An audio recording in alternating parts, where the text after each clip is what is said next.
اعوذ باللہ من الشیطان الرجیم بسم اللہ الرحمن الرحیم۔ عزیز طلبہ السلام علیکم، امید کرتی ہوں کہ آپ سب خیریت سے ہوں گے۔ ہم اپنے تدریسی سلسلہ کو آگے بڑھاتے ہیں۔ آج ہمارا تدریسی سلسلہ نمبر 22 ہے، تاریخ 8 اگست 2020 عیسوی اور دن ہفتہ۔ اس سے پہلے ہم نے مسدس حالی سے انتخاب نظم کا بند نمبر 1 کی تشریح لکھی تھی، اور اسی طریقہ کار سے آپ کو بند نمبر 2 اور 3 کی تشریح لکھنے کے لیے کہا گیا تھا۔ امید کرتی ہوں کہ آپ نے وہ تشریحات لکھ لی ہوں گی۔ آج ہم نے کرنی ہے بند نمبر 4، 5 اور 6 کی تشریح، جسے آپ رجسٹر پر لکھیں گے انشاءاللہ۔ اللہ پاک سے دعا ہے کہ وہ تعلیم کے سلسلے میں ہمارے سینوں کو کھول دے اور ہمارے علم میں اضافہ فرمائے، آمین۔ بند نمبر 4 دیکھتے ہیں۔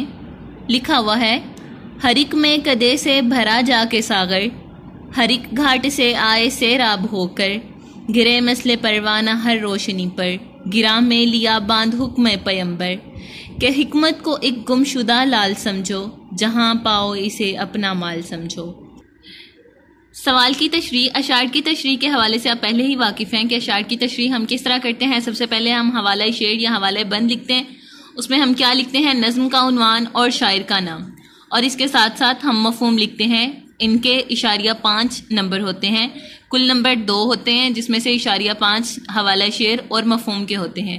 نظم کا عنوان کیا ہے؟ مسدس حالی سے انتخاب، اور شاعر کا کیا نام ہے؟ مولانا الطاف حسین حالی۔ ہم نے بند نمبر 4 پڑھا، اس کا مفہوم دیکھتے ہیں۔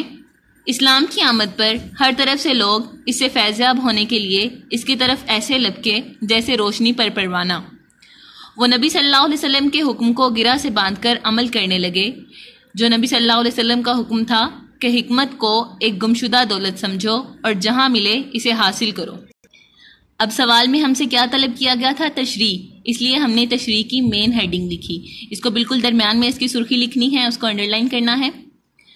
تشریح دیکھیے، جیسا کہ پہلے بھی آپ کو بتایا کہ ہم سب سے پہلے تمہید باندھتے ہیں۔ تمہید کے طور پر میں نے لکھا ہوا ہے، مسدس حالی میں جہاں مولانا الطاف حسین حالی نے مسلمانوں کو ان کا شاندار ماضی یاد دلایا ہے، وہیں انہیں خواب غفلت سے بیدار بھی کیا ہے، اور غفلت نے پڑی ہوئی اس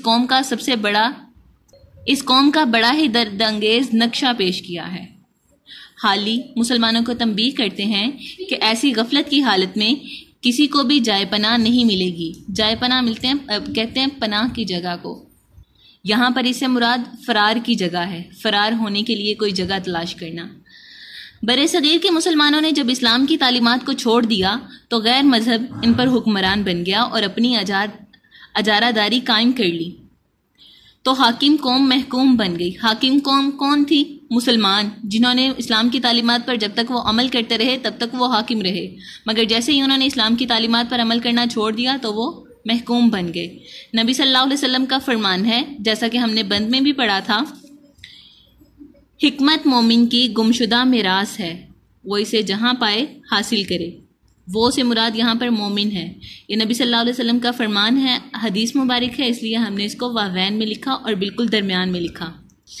مگر مسلمانوں کا یہ دستور بن گیا کہ سائنس کی جدید تعلیم کو انگریزوں کی میراث سمجھتے ہوئے اس کو حاصل کرنے سے گریز کرنے لگے۔ یہاں پر آپ صرف سائنس کی تعلیم نہیں لکھ سکتے، اس میں آپ سیاست کی تعلیم بھی لکھ سکتے ہیں، جس میں مسلمانوں کے لیے سب سے پہل وہ صرف جمہوریت کو ہی اچھی حکومت سمجھتے تھے۔ اس کے علاوہ صنعت و حرفت کی تعلیم بھی لکھ سکتے ہیں کہ مسلمان اس ساری تعلیم کو وہ انگریزوں کی میراث سمجھنے لگے کہ یہ تو انگریزوں کی دین ہے، ہم اس کو کیوں حاصل کریں، اور اس کو حاصل کرنے سے گریز کرنے لگے، جس کا نتیجہ یہ ہوا کہ اسلام سے انکاری کفار اپنے علم اور تعلیم کی بدولت حاکم بن گئے۔ مسلمانوں کی اس حالت کو جگر مراد آبادی نے اپنے الفاظ میں اس طرح بیان کیا ہے۔ جگر مراد آبادی بھی اردو کے شاعر ہیں۔ اب چونکہ ہم نے شعر لکھنا ہے، آپ اس کو مارکر کے ساتھ لکھیں گے۔ حیران ہوں دل کو روؤں کہ پیٹوں جگر کو میں، حیران ہوں دل کو روؤں کہ پیٹوں جگر کو میں، مقدور ہو تو ساتھ رکھوں نوحہ گر کو میں۔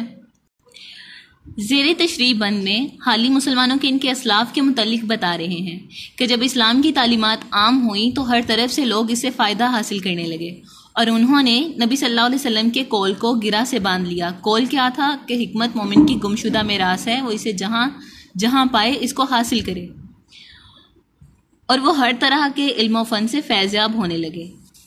خواہ وہ صنعت ہو یا زراعت، تجارت ہو یا سیاحت، وہ ہر فن میں ماہر تصور کیے جانے لگے۔ غرض بر صغیر کے مسلمانوں کو خواب خرگوش سے بیدار کرنے اور دور جدید کی تعلیم کی طرف راغب کرنے کے لیے یہ مسدس لکھی گئی تھی۔